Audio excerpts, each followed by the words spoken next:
Hello common people, you have been met with Common Guy Reviews and this croaking voice is coming from your lovely host Pepse.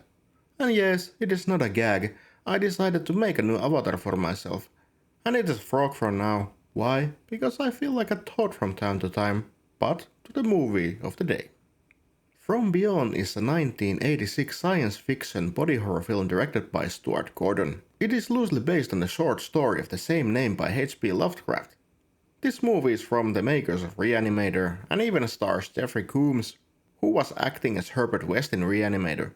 Movie also stars Barbara Crampton, who was playing Megan Halsey at the same movie. This time Jeffrey is playing Crawford Tillinghast, a young scientist who assists Dr. Edwards Pretorius, who has built a new, revolutionary machine.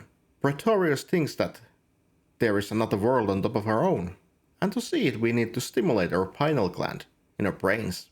And this resonator does just that. It allows us to see creatures from beyond.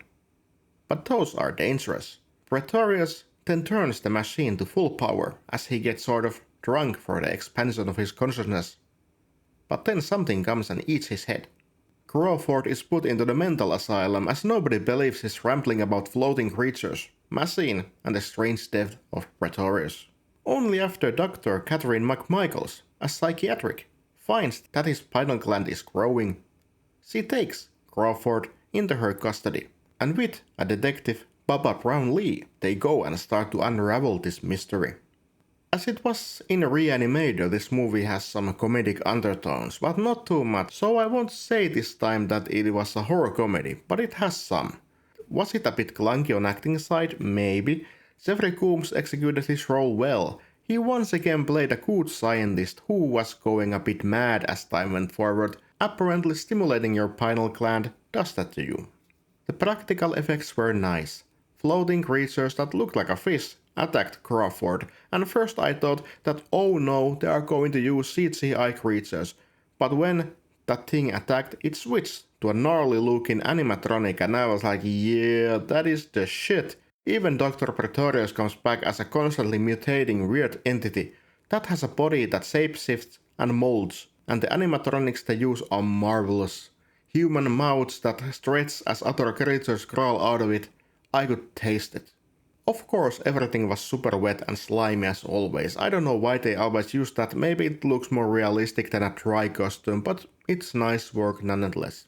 Characters were nice. Baba was a voice of reason, but lacked the authority that a detective should have. He threatened to draw both Crawford and Catherine out of the house and to the station, but never really went through it. He also had funny bits, and was the only person who understood that they should skedaddle out from the danger zone. But did this to listen? Nah. Catherine was a smart person, but one tiny exposure to the resonator and she went a little cuckoo, wanting more, like Dr. Pretorius did. Crawford was steadily going mad as his pineal gland grew to the length of bursting out of his forehead as a third eye that made him finally lose part of his humanity and become someone who had different tastes. Movie was a good, grotesque piece of body horror that impressed me in its craft. Most impression was made by the multi-layered animatronics that had another creature lurking beneath the melting and dissolving outer layer, and they did a proper work with that. Acting, yes, was a bit clunky from time to time, but it didn't bother me at all. We visited gloomy hospital and its mental patients with some doctors and got some true Arkham Asylum vibes. And then in the Lone Manor, at the twisted laboratorium of the mad Dr. Pretorius. Oh, I recommend this movie for anyone who likes these types of films and wants to see one of the H.P. Lovecraft stories loosely adapted and made true. But this was my review about From Beyond. This was Common Guy Reviews and speaking to you was your lovely host Pepse, and I'll see you in the next review. Goodbye.